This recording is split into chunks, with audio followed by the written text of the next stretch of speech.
David Day, Vicksburg Daily News here with Daryl Hollingsworth. How are you? I'm fine. Good. So, why are you running for office? Well, I think it's time we made a change. I think, like my slogan is, I'd like to put the politicians back to work for the people. A recent report discovered we have 343 city employees and over 500 city vehicles, with only 300 or so in operating condition. What is your opinion of that? And if elected, how will you address that?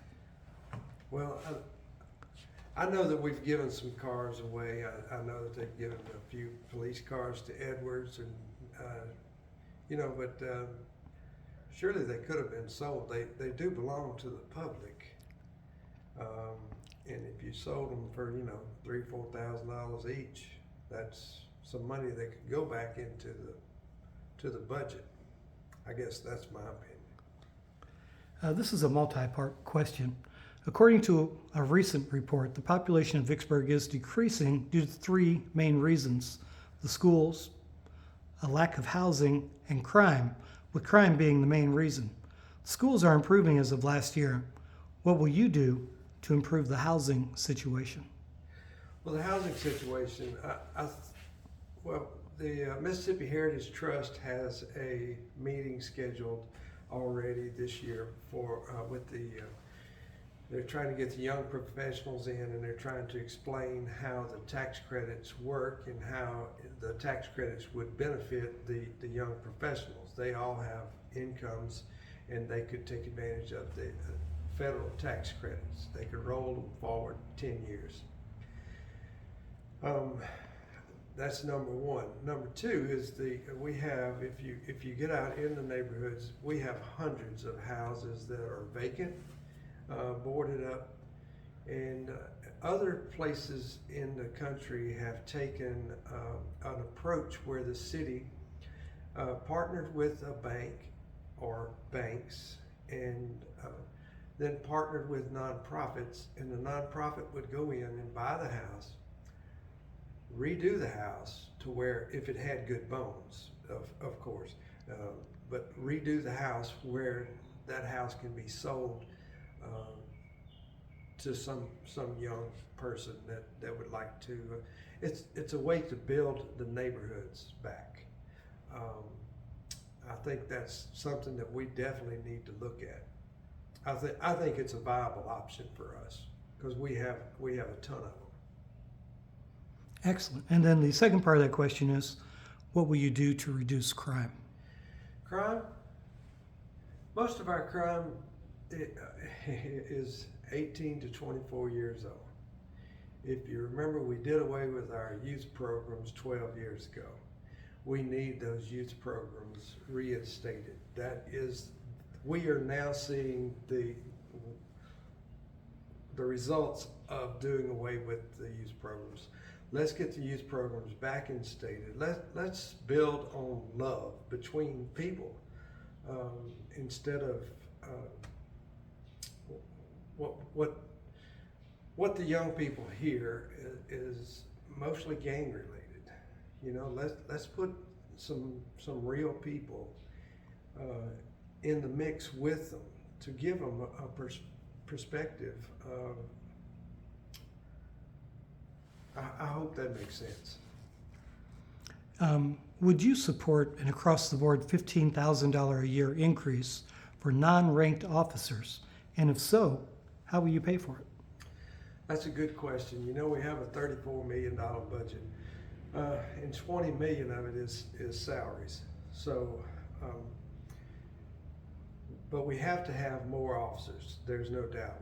At one time we had 85 police officers, and I'm not sure, but I think we're down in the 30s now. And so we have to find the money to fund the police department.